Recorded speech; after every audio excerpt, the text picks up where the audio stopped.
doon ko nakita po yung lahat ng mga Pilipino nagkaisa-isa para sa ating mga atleta. Yung kahit mga hindi sports fanatic, naging nanonood na din ng Olympics eh. Lahat ng mga Pilipino nagpuyat, nag-antay sa mga laban namin. Doon ko nakita na kaya pala natin magkaisa-isa para sa sports. So yun po yung the best moment para sa akin na hindi ko makakalimutan. Kaya maraming salamat po sa lahat ng mga Pilipino na sumuporta sa amin at nagdasal sa amin. Beside po sa pagkapanalo po,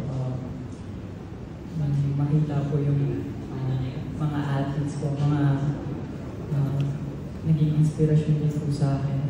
Itong team na po, Team Philippines po, naka-hangout po, naka-banding. And syempre sa gymnastics po, yung mga kaibigan din po. First time ko din na nasa na parang close kami na mga Olympian po.